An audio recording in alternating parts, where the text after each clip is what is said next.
various fact-checking organizations across EU countries, as well as wider Europe, as well as the Global South with respect to the survey.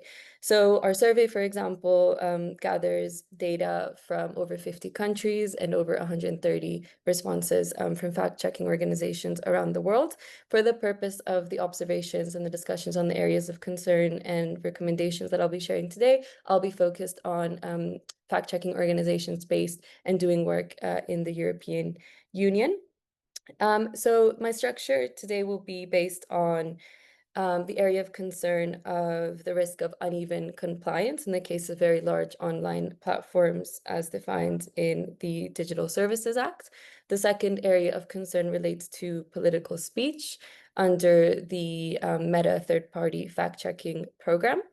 The third area of concern relates to inconsistent content moderation practices within individual very large online platforms, as well as concerns with funding and public trust. And then finally, concerns over inequalities in qualities of information ecosystems and linguistic diversity concerns as well.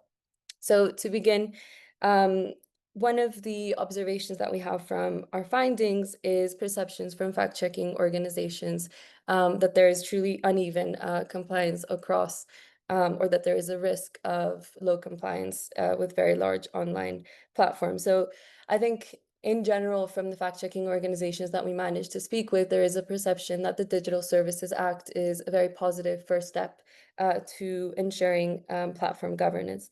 However, at the same time, fact-checking organizations consider that the current European legislation risks being insufficient and lacks sufficient detail to move away from purely relying on platforms' goodwill in handling content on their platforms and battling disinformation and the risks associated to democratic discourse.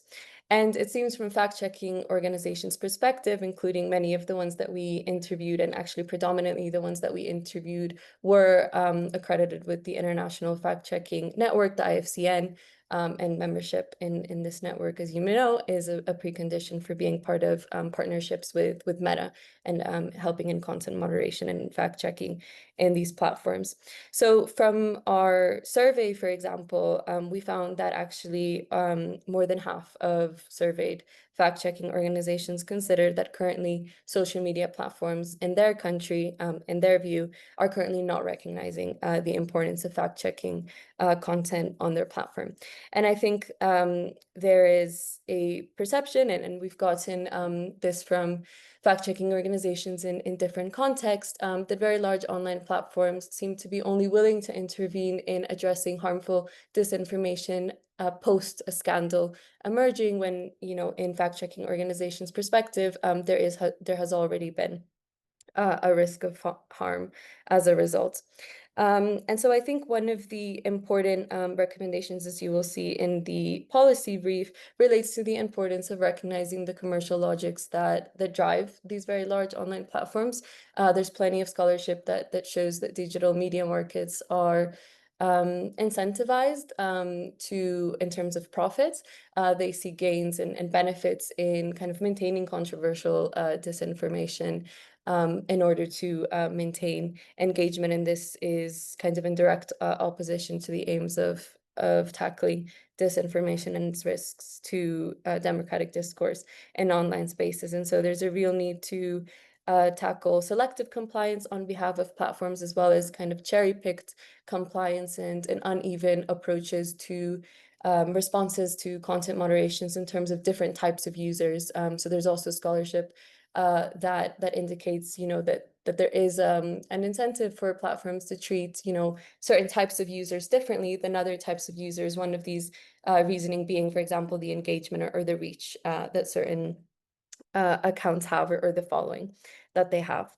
The second area of concern that we provided recommendations for is related to political speech. So I won't go into too much detail on this because I know that Nicole and Juliana, my colleagues, will also speak to this. But essentially, a lot of our research showed that there is a lot of disagreement in the fact-checking community not just necessarily with there being kind of a prohibition on fact-checking political speech within the context of the fact-checking partnership with Meta, but rather also how this is particularly defined. So as you may know, Meta's third-party fact-checking program policy clearly says that the program is not meant to label or to link explanatory fact-checked articles for anyone, for candidates running for office, current office holders, many of their senior appointees, along with political parties and their leaders. So this has been criticized in terms of the constraints that this puts in terms of fact checkers being able to kind of serve their function as accountability or watchdog journalists and intervening in political speech within this partnership, but also because of how broadly defined this is, and when applied to particular instances, has led to confusion and to disagreement by fact-checking organizations. So this leads to the need to ensuring more transparency in terms of platforms reporting obligations when it comes to intervening or not intervening in terms of fact-checking in cases of political speech content moderation. There's also, and this links as well to inconsistent content moderation practices. So I think it's important to be clear here also because of, you know, in interviewing a lot of fact-checking organizations, this is an important point that a lot of them brought up to us, which is that as fact-checkers, you know, they're on that side of the process, but they don't necessarily, and they don't have decision-making power when it comes to deciding actually what happens to that fact-checked content. So once that content is shown because of research to be false or misleading in some regard, the content moderation decision that the platform makes, whether it's demoting the content or taking it down, that's a platform decision. And in these partnerships, I think it's important to acknowledge that there, you know, is evidence of an asymmetric relationship because of the funding power that a lot of these platforms have in these partnerships, but also that fact-checking organizations, you know, don't make those decisions in terms of what happens to the content after being fact-checked.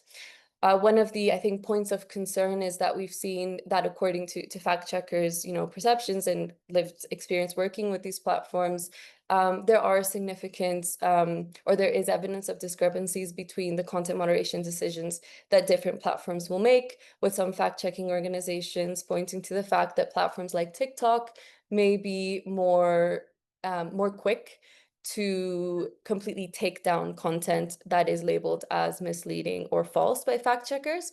And this calls into question, of course, whether these platforms are really adopting content moderation practices in line with freedom of expression as a human right enshrined in the EU Charter, which of course requires that any intervention into freedom of expression, you know, pursue a legitimate aim, be proportional, and be done through the least restrictive form possible, of course, considering potential harm.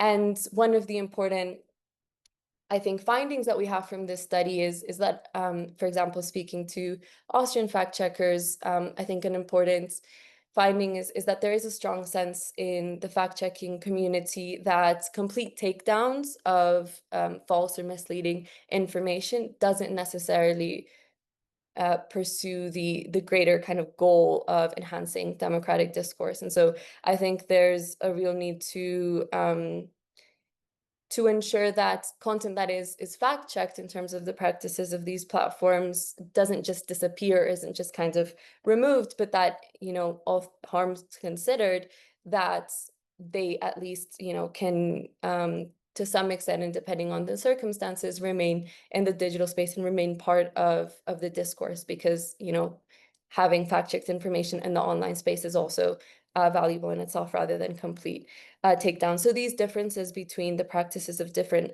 very large online platforms also kind of calls into question how much different platforms are actually pursuing their policies in line with the principles of freedom of expression as under the EU Charter as outlined above. And moving on to what I think has also been a great focus in a lot of these interviews as well is the question around funding as well as public trust.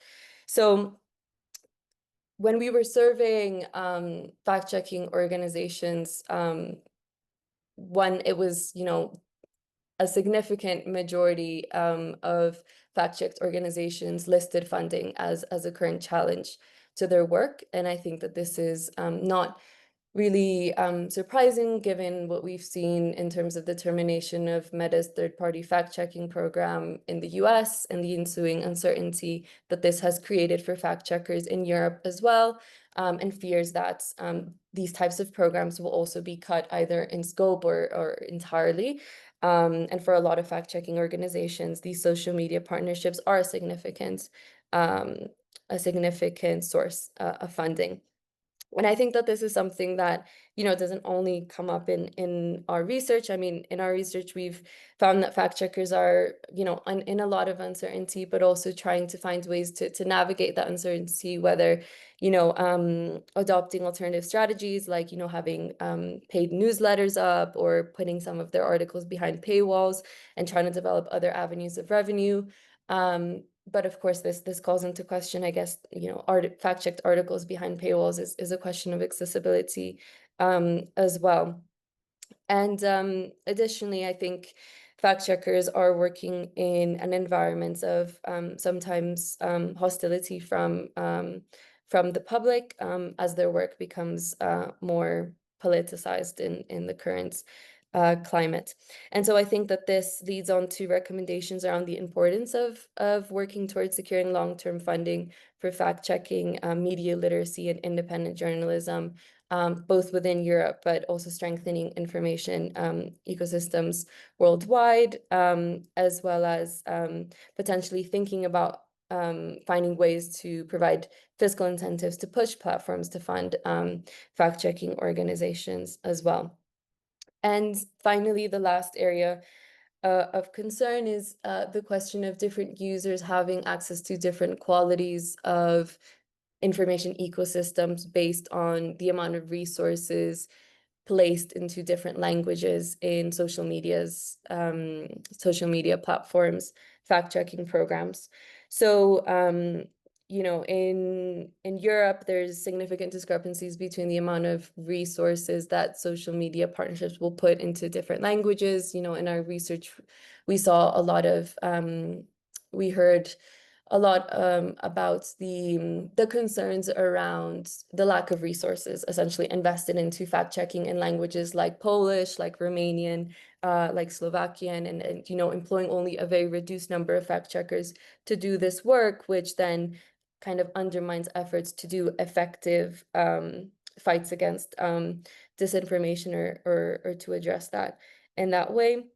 And of course, I think these language barriers are becoming more noticeable as automated fact-checking in high resource languages becomes a lot stronger in comparison to low resource languages, which then requires, I think, an important focus on attempting to address these inequalities and different experiences and qualities of information ecosystems and in resources devoted to fact-checking across languages and communities. But I will leave it there. I know that my colleagues will also expand on various of the points made, but I hope that gives an overview of our findings and our work.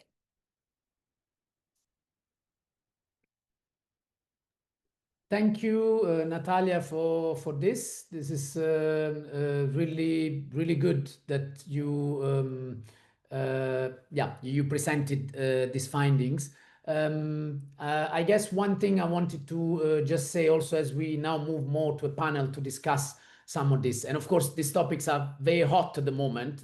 Perhaps that was also a bit of the framing that I should have made in the introduction. I mean, this study is happening while there is a lot of uncertainty, as Nathalia already said, and this would be interesting also to discuss with our panelists about what's actually going to happen to fact-checking at all. If we are going to have something like fact-checking in Europe, we know already Meta and other platforms are rolling back their programs in the US, of course, connected to the change of government and politics there. So there is a lot of these discussions there. And perhaps another topic, of course, that it's quite hot, even when I talk in other context where people are studying conspiracy theories, or if you want, the harmful effects not having fact-checking or not having effective fact-checking is who funds these organizations. I think that topic is going to become really hot now, exactly that the funding is somewhat in question. Just one more thing about the study, and this we're really just at the beginning in terms of we'll have many more detailed, academic outputs later. We're just working more on the policy side, but it's great to see in the room also other members of the ReMeD team that have contributed to the fact-checking study. And these are only some of the members who are here, but I wanted to say hello to Irene Psicari, John O'Sullivan, and Paul McNamara from the Irish team. They've also done interviews there that the Oxford team now is helping us coordinate and analyze. And also Katerina Turkova from Charles University. So they're also ReMeD partners. And of course, Mercedes Medina is also the lead of the Spanish team. So they've also carried out projects there. And I also wanted to say hello, Maya Sever is here, who is the European Federation of Journalists president. They are our kind of media sector partners and being very important partners in directing us, on the kind of what's important to discuss for civil society. So it's very good to see you here. I would like to start by introducing the panelists, and then we start with a kind of warm-up question and a bit of discussion, and then we will open for debate for everybody else who's been kind enough to attend and engage with us. Nicole Stremlau is a full professor at the Center for Social Legal Studies at the University of Oxford and a ReMeD work package leader. Her research tackles issues of information controls, including online hate speech and mis and disinformation and inequalities in online content moderation. I wanted to stress also that Nicole and also others in her team are studying fact-checking from a very global perspective and issues of hate speech also in Africa and elsewhere. I think that's important, even as we focus on Europe, to keep some broader global perspective. We also have with us Helle Sjøvaag, full professor at the Department of Media and Social Sciences at the University of Stavanger and a ReMeD advisory board member. So she's also been in the ReMeD team, more broadly. And her work focuses on digital journalism, media diversity, and media systems and regulation issues. So also very relevant to the discussions today. And then we have also Juliana Mota, who's also part of the Oxford team at the Center for Social Legal Studies. She's a digital policy postdoctoral researcher there, and she's been researching data protection and privacy rights issues. She's also been coordinating the ReMeD fact-checker study, at the implementation stage. Nicole, perhaps we could start with you. What would be? I know it's difficult. I mean, Nathalia put quite a lot there, and I think the policy brief is quite substantial. 5 areas is quite a lot. What would you pick from that you think it, if you had to prioritize? Yeah. Well, thanks so much, Vito, and thank you to all of the colleagues that have joined us, and particularly the other colleagues from the ReMeD team that have been so important in helping us collect this data.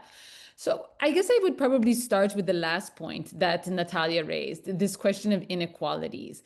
And I think, as Vito also suggested, we're very interested in thinking about these issues also in a global scale. So our starting point with the ReMeD project has very much been Europe, but we're also thinking about these in a comparative perspective. And I think sometimes it can also be helpful to look at other areas of the world to try and understand what might soon also be happening in Europe when it comes to technology, when it comes to things such as Vito mentioned, conspiracy theories, etc. And so I think on the first sort of point, looking at these inequalities in the fact-checking system, we're watching this as it unfolds now. So these cuts that Meta mentioned were in January, and it affected the US first. But it's going to probably have a much more dramatic impact on other information ecologies, and specifically here, Africa. And I think if you think back to, I remember when the Frances Haugen leaks came out, and Frances Haugen said, one of the biggest problems when she was talking about in reference to what was happening in Ethiopia and the genocide in Ethiopia and the role of Facebook in that, and the concerns around unmoderated hate speech, which she said that people in the global South are using the least safe version of this platform. And I remember Zuckerberg's response was saying, "Oh, but we're investing in fact checking to an unprecedented degree." And sure enough, I mean, they put more money into fact checking, also largely recognizing the fact that content moderation was failing in many of these countries. And now they said, okay, now we're investing more in AI systems.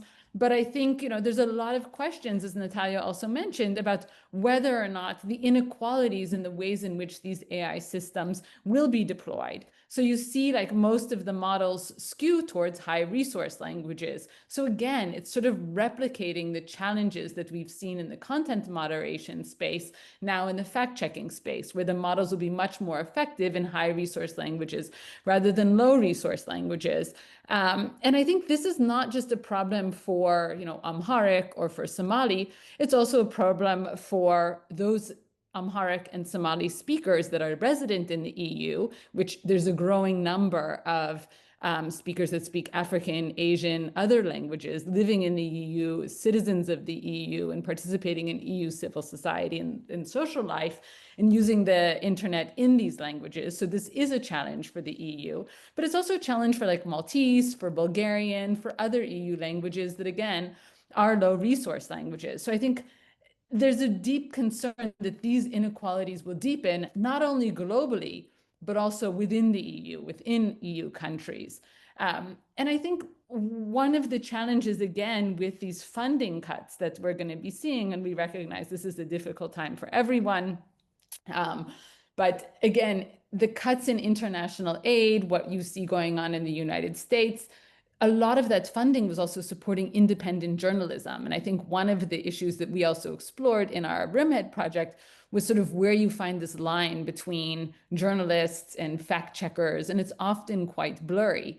And I think in many of these countries, they were incredibly, I don't want to say dependent, but there was a lot of support that was going into the independent media system. And I think it's going to be, it's a very, very hard hit to have these massive cuts, both to fact checking and to the independent media system at the exact same time. So I think this is something that, again, we're going to be seeing over the next year as it develops, but it's a very serious matter of concern. And I think looking outside of the EU to what's evolving and the ways in which it also might impact and affect and also set trends for what we might see happening within the EU. And again, also recognizing that we're not in a bubble here. I mean, these are transnational conspiracy theories, false information, misinformation. These are all global transnational issues that flow quite readily. So thank you. Thank you, Nicole, for this very global perspective. I think it's very important as we go ahead with the EU, with the understanding of where we are located in Europe and, what are the balances of power as well there in terms of big tech and where the big tech is located. But also, as you said, issues of inequalities that affect the world and Europe also from within, especially to do with migrant and other linguistic communities, even when it's internal migration within the EU. I would like to ask Helle Sjøvaag. She comes from journalism studies. She's a professor of journalism at the University of Stavanger. Helle, what would you be your take, perhaps also from the journalism media sector perspective?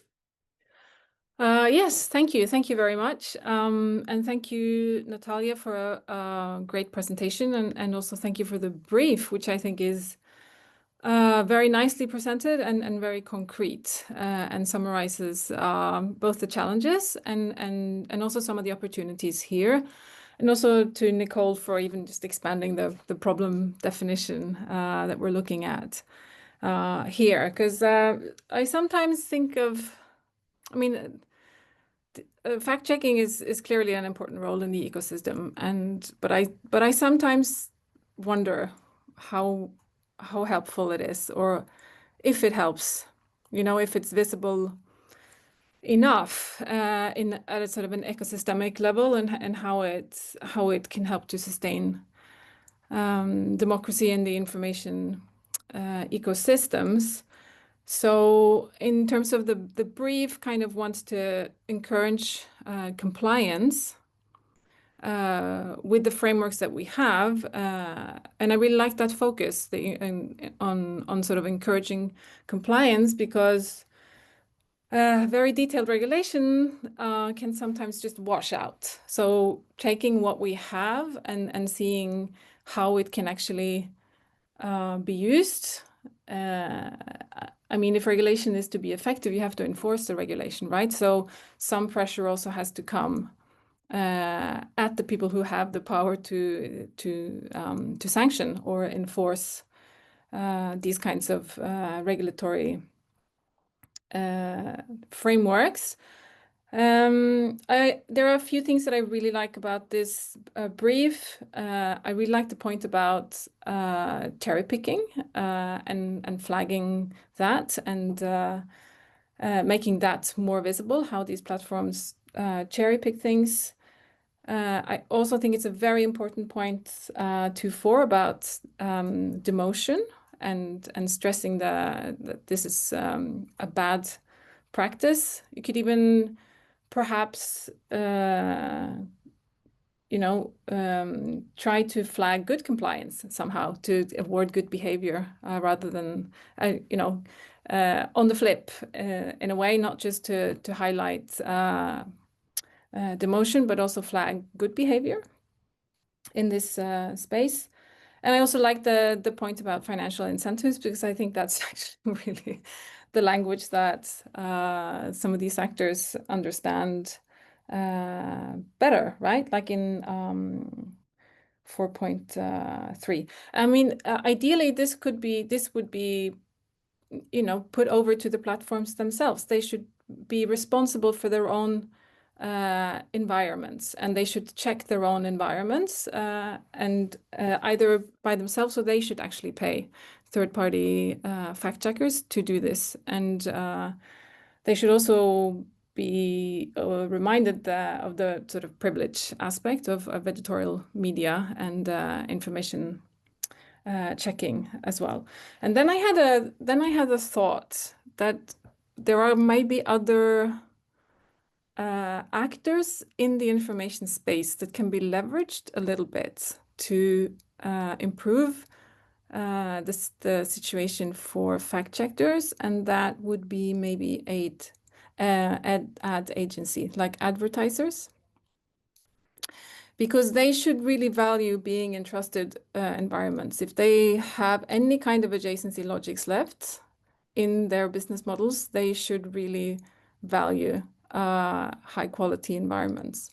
So maybe leveraging, which is, I mean, this is their business model, right? This is where the money comes from. So I think we should think about the information ecology as larger than we do right now, just journalism and platforms, and really try to mobilize some of these other actors that have commercial incentives, but they also really make most of their money from being in trusted societies and affluent societies. So that's a thought. Thank you, Helle. This is very informative and adds more, of course, to the topic. There are many issues you mentioned there, but perhaps a couple that we could come back later is also regulation. Broadly speaking, what is effective regulation? But I think you also raised some of those concerns that are coming from civil society. To what extent is fact checking effective, or under what conditions, beyond the regulation itself? So I think those are two among many of the key issues that you raised, and perhaps also the issue about actors and ecosystems, including business. Juliana, what's your perspective? And sorry if perhaps I can steer you a little bit, also in the interest of time. I mean, you talk about privacy rights also in your research. You talk about also what Zuboff calls surveillance capitalism, i.e. that all this is based on data and on a quite level of intrusive getting on data on platforms. Where does fact checking go into this, and what's your perspective as an early career researcher? Thank you so much, Vito, and thank you so much to all of the other colleagues. I think Nicole already extended our appreciation, but I cannot highlight enough much. We appreciate the work that the other ReMeD country teams put into this. They helped us conduct these interviews. But going in the interest of time directly to your question, Vito, I think for me, the main takeaway of this policy brief concerns political speech, because as you mentioned, right now we live under this what Zuboff calls surveillance capitalism era, in which these platforms leverage by collecting our data and trying to predict our behavior. And they do so by basically attracting our attention and getting the most of our attention in the platform. And of course, the types of content that attract our attention are sometimes misinformation and hate speech, which can be directly related to populist and hate narratives that are spread online. And politicians, especially during electoral content, are the ones who spread this kind of narrative. And right now, what fact checkers are claiming, and I think it's a huge concern, is that these platforms don't allow for the necessary space for them to fact check this kind of political content. So whenever a politician or a political actor says something that is not only their opinion, it's also embedded in fact, which is wrong, fact checkers are not paid by the platforms to fact check this kind of content. That means that this content is kept online. And yes, I understand that also coming from a human rights perspective, political speech is subject to higher levels of protection, but it is not side of regulation. So this is one of the main factors that we highlight in our brief. And I think it's really interesting to think about how to address that. So currently the regulation doesn't necessarily say anything about political fact checking. But if we look, and Nicole brought that like global wide, we have, for instance, Brazil getting into the judicial system gets into direct links and relationships with fact checkers in order to ensure that during the electoral sphere and age, we have this kind of politicians being fact checked all the time. So it is another way of leveraging fact checkers, which is not necessarily through platforms, but through the judicial system in itself. So yeah, I think for me, the main takeaway is the lack of support for political fact checking. Thank you, Juliana. I think you stressed a really important part also that was in the policy brief, among others. And perhaps just to link it a bit more also for our audience. I mean, of course, here what we're talking about when we talk about regulation, at least the main set of regulations that is still we're seeing rolling out, and we're seeing from the data from the fact-checking study that people are still very uncertain of, and actually the other data from ReMeD from other actors confirms the same, is the Digital Services Act. That's really the main central regulation that is supposed to have the responsibility to do that. So I guess one of the big questions that seems that it's still very up for grabs and we should engage policymakers closely on is, you know, where does the DSA stand on that? You know, will it accept such Meta's really loose idea that political speech should not be fact-checked at all? Or, you know, are there going to be some kind of moves to tighten the screws there? Perhaps we put quite a lot on the table. I think there are a lot of issues, and the policy brief is quite substantial. And I think our three panelists already gave us some really interesting and diverse perspective. Let's open it up to the audience, and you know, you can also think a bit. You know, when we are here discussing, we can get questions. You know, somebody's already writing, but you can also raise your hand, or if I don't see you for any reason, please intervene. And you know, I apologize for that, but I can see your raised hands if you know how to do that at the bottom. And yeah, we can do a bit of feedback and debate with you. Okay, so here I see, while you're thinking, if you want to intervene, I'm reading what's already on the chat. Asli Telly, I'm not sure I'm reading the name there as per Zoom, but perhaps you can also say who you are if you want. Hello everyone, a question to Nathalia and possibly the whole panel. In what ways can fact checkers be considered as watchdogs? I've been reading literature on how Western governance of fact checking has been shaping the perception of this work. What would be your reflection in this? How can we center global majority initiatives for a fair governance and better accessibility? I don't know if Nathalia wants to start. I guess Nicole also had some points on there. Yeah, I can answer that. So I think, first of all, yeah, I think there's a question about the role perception that fact checkers have for themselves and how the literature kind of classifies them as actors in this space. From the interviews that we've done and the surveys that we've done, not just in Europe, but across the global South as well, I think we expected perhaps to have a significant difference between role perceptions in different parts of the world and how they would classify their role as fact checkers. But in reality, the vast majority of fact checkers would consider themselves to fall most accurately under the label of journalism. And then I think fact checking, because of where it sits or where it has traditionally been located in intervening in discourse and where it says, I think, in like the power hierarchy, it's fact-checking traditionally has been a more adversarial form of journalism rather than a type of journalism that necessarily like is intended to maintain governments or official narratives. And I think that that's been the history of fact-checking. But I think it is true as well that in speaking about this, it's true that studies on fact-checking have traditionally been really US-centric. I think now we have more papers on fact-checking in Europe and fact-checking in authoritarian versus democratic regimes, as well as in the global South. And I think to answer your question as well, I think it's also the difference between how fact checkers conceptualize their role versus how they are able to carry out the role in different contexts. And I think that it is true that and there's been studies that have discussed how fact checking in more authoritarian leaning contexts tend to shy away, or tend to shy away is not the right word, but rather that there's less frequency of political fact checking or fact checking of their own political elite in their country, and this has been explained through fears of government reprisals and therefore ensuing self-censorship. So I think that I agree there's definitely a need to understand, to not generalize, I think, in terms of how fact-checking is happening in different areas of the world, because even though I think fact-checking has been institutionalized and very globalized and very rooted in what it means to be a journalist, and this seems to hold up through research, how this is actually translated in terms of performance rather than just like norms and role conception. I think that there are significant differences geographically.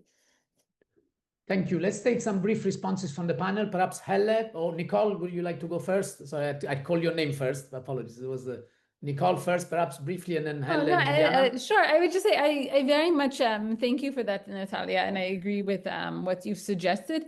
I do think, though, as a study with ReMeD, and actually I think the question in terms of the alternative, I mean, I think the question, sorry, I'm just looking, about fact checkers be considered as watchdogs is perfect for my other ReMeD colleagues. So I'm actually going to throw it to like Abit and Vito and Mercedes and others. But I would just say this came out of Nathalia speaking primarily about the data that came out of the European side of the project. And I would say that there's actually an incredible range of fact-checking organizations that we need to take into account. So like governments, the Indian government, the Ethiopian government, other governments are starting their own fact-checking organizations to fact-check the fact-checkers. And because they say that the so-called independent fact-checkers are actually very, very politicized. So I think you see sort of this wide range of fact-checking organizations that is also reflective of how polarized our political speech is at the moment, in 2025. And so it's not just it's a global phenomenon, and it's a global challenge. I do think, though, that you have a wider range of funding models in Europe, which is really helpful, and you have stronger attachments to traditional media. So I think you have more civil society organizations. And I think in the global South, particularly I'm thinking about Africa, where a lot of those fact checkers almost consider themselves to be like NGOs or civil society organizations. And because some of them started out of the funding from Meta's third-party fact-checking organization, or they were affiliated with the IFCN. And I think it is helpful. I mean, the IFCN, which is the organization that has sort of like set the standards or written the rules around fact-checking organizations, did start initially with funding from Google. So it is an industry sort of very American rooted and developed approach to who defines what fact-checking is and who fact-checkers are.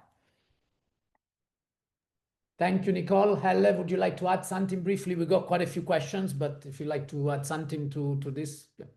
Yeah, this is not really like super close to my field of research, but maybe also labels doesn't really matter too much here. I guess it's the effect of the work, because fact checking has an effect on the ground, and who does it, what they call themselves, and how closely journalists protect their own label. I think we need to expand the ecology again and look more at the information ecology and all the actors involved in keeping keeping that environment safe. Thank you. Juliana, if you don't mind, I'll give you the next question so that we also, because I think that you could tell us something if you want. LV is telling us very insightful work. I'm curious, did your stakeholder interviews place any particular focus on misinformation or disinformation when it comes to communicating climate-related risks or crises? And if so, did any of the interviewees mention concrete strategies or approaches they use to address these challenges in today's digital age? That's a very interesting question because no, I don't remember any particular interviewee placing a lot of importance in climate-related events.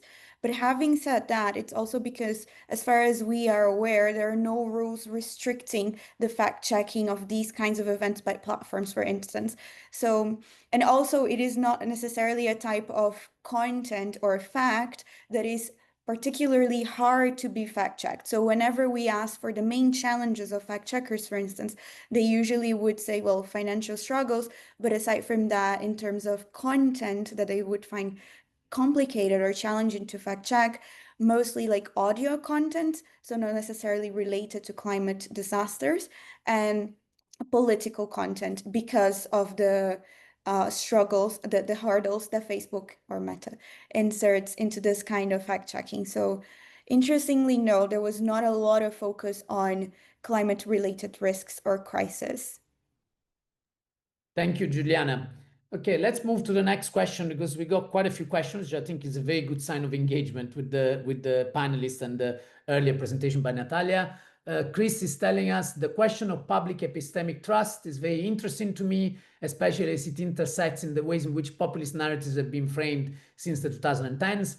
We often frame populist narratives as interlopers in an otherwise coherent sphere of public discourse, and therefore something that can be straightforwardly identified and excised, or to put it simply, populism is something that happens to other people. This framing seems like it's been a problem for securing public trust because it implicitly privileges a particular set of values and epistemic standards as a precondition for engaging in public discourse.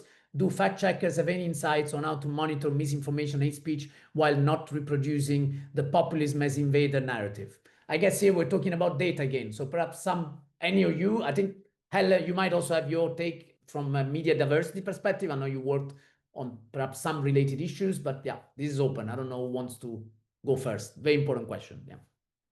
So are fact checkers, what is there a bias there, or how do they tackle this issue of populism? Yeah.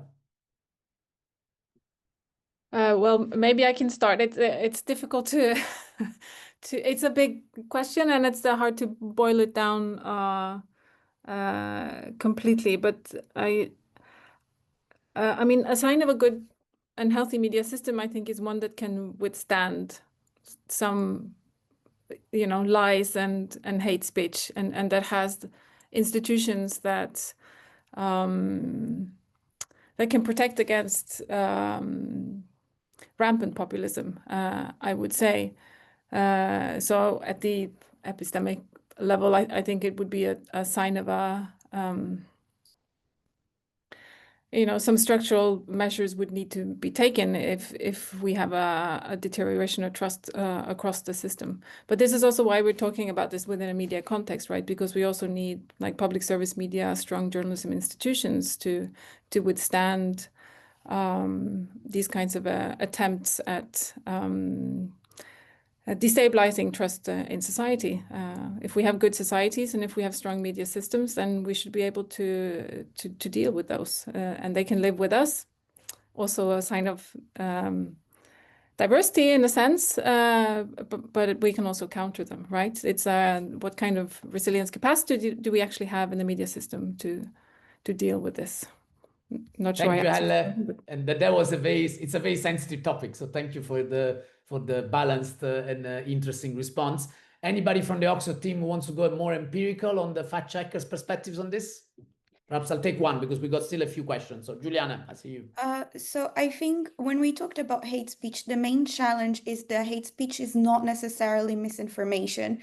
It can contain not does not necessarily contain misinformation. So it brings back the question, can fact checkers fact check that? Is it just a fact or is it an opinion? So this is one of the main challenges that fact checker presented to us. So it was to try to identify hate speech that actually contained facts that they could fact check. So that was the main challenge. And it was not just an opinion-based argument or something like that. And now bringing not necessarily the fact checker's perspective, but the academic perspective based on some of the review that we've conducted. Actually, there is not a lot of work from academics trying to link hate speech, misinformation, and fact checking. There are some works, not a lot. When they do link the three topics, it's very broad, narrow, and it doesn't actually. So it's really interesting to see that it's not a topic that even academics are considering this much on a theoretical level or on an empirical level. But unfortunately, I think we still have a lot of work to do on this populism, hate speech, and fact-checking ecosystem. Thank you, Juliana. I think we got another question from Philip Schlesinger that is closely related, but I think it's a different angle. And I think it's a very important point. How much emphasis on fact-checking, I'm reading from Philip, is credible as a defense of democracy and a remedy to misinformation? The underlying epistemology presupposes a public that takes evidence seriously and accepts why the rules of the game about argument is to be conducted. So that I would like to add my own take there as anthropologists. Yes, I think that's the key question for me. I think we can all agree that we need fact-checking. So just to be clear here, and we can also agree that there has to be a level of diversity. You know, as Helle said, the boundaries might be, you know, contestable and up to discussion. But the question is the effectiveness. We go back to the efficacy. I think a point that was raised at the beginning. If some people don't believe in fact-checking or they even see it as the opposite of that, how do you deal with that? Then why do we do fact-checking and how do we make fact-checking effective? Sorry, Philip, to have elaborated on yours, but I think it's kind of connected to your question. Yeah. Anybody would like to take this also from, it would be interesting to have a perspective. Yeah, Nicole, please. Yeah. Sure. No, I was going to say, I mean, it would be great if other colleagues in the audience also want to come in on this. I mean, I think that is the main question. I mean, that's one of the biggest questions that we don't have the answer to. And I think one of the challenges, you know, after having observed and been doing research during many elections, particularly in Africa, you know, the effectiveness of fact-checking there is really debatable. I mean, you don't want to undermine it, but you just don't even get the alerts. It doesn't enter the media. So there's whole sort of challenge about how to even make the sort of nascent efforts of fact-checking really have an influence. And I think we're actually quite far away from that. But it's also sort of a young industry, if you want to call it that. Of course, it's been around and it's been tied to, you know, the media, as we discussed before, but in its current form, I mean, these civil society groups under the IFCN, this is a sort of very new, so these are young organizations. Thank you, Nicole. Helle? Yeah, I think this is a really good question, and also one that comes back to the institutional aspect that I already talked about. Like I think we need to have strong institutions and support them, and maybe even more importantly, when we have rules, we have to enforce them, right? That's kind of how you strengthen the social contract, and you show people that actually the rules that we made, we're going to make people live by them, or these companies. So rather than making a lot of like detailed, complicated rules, which are open to poking holes and just creating more discussion, I think the frameworks that we have, states need to use them. Thank you. This is very interesting perspectives, and I think also the point that Nicole was making about the long term, that this is still the beginning of this discussion, perhaps hopefully not the end, for sure. There is a final question I see here that I think we can take as a wrap-up question from Pride Nkono. Hi everyone, thank you for the presentation. My question is how can we build cost-effective fact-checking by integrating communities on knowledge so that it's cheaper and faster, especially in the global south where funding can be a challenge. By communities on knowledge, I mean organized groups like law associations, environmental, climate change scientists, etc. The only corollary I want to put to Pride's point, he puts especially, I mean, these cuts are happening everywhere. So of course there is a huge inequality still between Europe and Africa or Latin America. But I mean, what we are seeing politically is not exactly that Europe it's got all this will to increase resources. So I think this is a really important question, both for the Global South and Europe. Anybody, perhaps we do a final round, let's say 1 minute each, max, to wrap up on this question. I think it's very relevant. It's a good closing. Juliana, let's start with you. I think this is $1 million question, basically. How do we make fact-checking cheaper and faster and more efficient? Unfortunately, I think at the end of our research, we don't have a necessary answer for that, especially in the Global South, because mostly what we collected from the fact checkers was just their concerns and their views that, yes, the scenario in terms of funding is going to change drastically. However, it is not clear how they're going to continue this funding, especially if the cuts also come to Europe, and what is the impact going to be. So unfortunately, I don't think I have an answer to this question, but yeah, if any of my colleagues have another answer. Thank you, Juliana. Nathalia? Yeah, I think in terms of communities of practice, I find it very interesting how many networks have arisen in relatively recent years. I mean, you have the International Fact-Checking Network, you have the European Fact Checkers Standards Network, you have EDMO, you have Fact Chequeado, you have the African Fact Checkers Alliance, you have the Arab Fact Checkers Network, and I could go on, right? So there are so many like regional networks for fact checkers, you know, across different regions. And I think that there is a significant, transfer of knowledge and expertise that happens in these networks, and that is very rooted in similar kind of localized experiences of fact checking that happens there. I think we've seen and heard about a lot of initiatives from different fact-checking organizations that will, like transfer like fact-checking, automated fact-checking tools, for example, to other fact-checking organizations, or provide free training or tools to other fact-checking organizations. So I do think that these kind of like networks are leading to, networked innovation. And I think in the long term, this is not just in the long term, I think that it can build up to addressing this question of sustainable work and funding. But I think at the same time, in trying to improve the speed of fact checking, I also think that there's also maybe an emphasis on automated fact checking, which is also not perfect. Also, for example, what Nicole was saying about that these inequalities, linguistic inequalities and otherwise, are not eliminated by automated fact checking. And so I think that it is definitely a question there, but I think kind of communities of knowledge, it seems quite strong. Yeah. Thank you, Nathalia. Sorry, Helle and Nicole, but I see our scientific coordinator has got a raised hand, so it would be good to hear from Mercedes as well. So it's great to have her here. Mercedes Medina is professor in media and communication at the University of Navarra. Please. Well, thank you. Thank you so much. Thank you so much for organizing this workshop. And I just wanted to say or to share with most of you, just because I'm coming from a school of communication, media studies. And probably what I'm going to say is absolutely opposite of one of the ideas that we have defended here. But I was reading the other day on Odo Marquardt, a philosopher, German philosopher, who said that sometimes we need competence for compensating incompetent. So I think fact checkers is mainly the problem. We have them here because probably we have the incompetence of the media companies and journalism. But I still believe that we need is just to have a strong journalism, a strong media companies. And if they do their job, we don't need the fact checkers, because at the end, fact checker is, or fact checking is one of the process to get news, to get contrast information, to give trust for the citizens.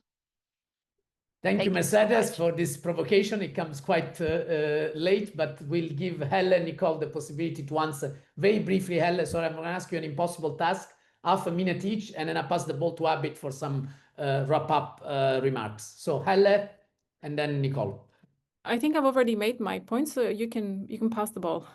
Okay, good. Nicole, something you'd like to say to what Mercedes said? So she's saying basically, if everybody does the job, we don't need fact checkers. Sorry, I hope Mercedes, I haven't, brutalized you. Sure, no, I think that's a really interesting point, but I think it's also thinking about the fact checkers in this new economy, which is responding to these social media platforms.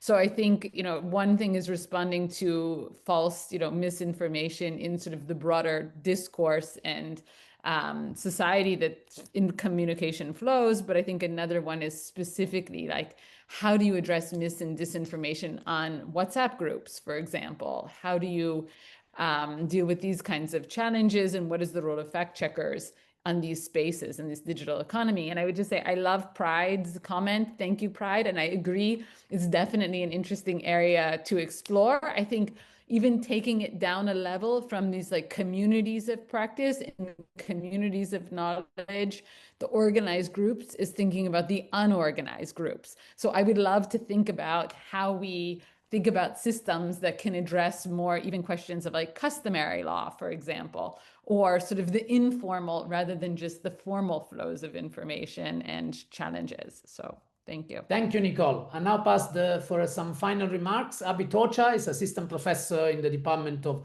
Nordic and Media Studies at the University of Agder. We're in the same university, and project manager of the ReMeD Norway team. We also co-lead this work package on impact and dissemination together. Abit has been key from the beginning in the project, putting the network together, driving the proposal, and also we work together a lot on the implementation. So Abit, just you have another impossible task, 2 minutes max to wrap up this policy forum. Thank you, Vito. It's really great to see this ideas getting materialized and finally pushed out to policymakers. Hopefully, they will take this and then see what we can do with this together. This paper or this policy brief is one of those things that we call EU evidence-informed policy making. It really is based upon evidence, and we can see that approach. I will just have 4 takeaways on the basis of what has been said here. First one, uneven and profit-driven platform compliance. And most of you touched upon this, but basically the fact checkers across Europe warn that VLOPs like Meta and TikTok selectively comply with EU Digital Services Act. And second point is that there are gaps in regulating political speech. Juliana touched upon it, but also Helle spoke about how if we have rules, how it's not enough to just have rules and regulations, but we have to really implement them. Third point is funding and trust challenges. And again, Helle touched upon this as well as others. Fact checkers face also precarious financial conditions, and we should recognize that. And fourth point is basically the inequalities, not only from the perspective of uneven kind of profits, but also inequalities from the bottom up, or so to say,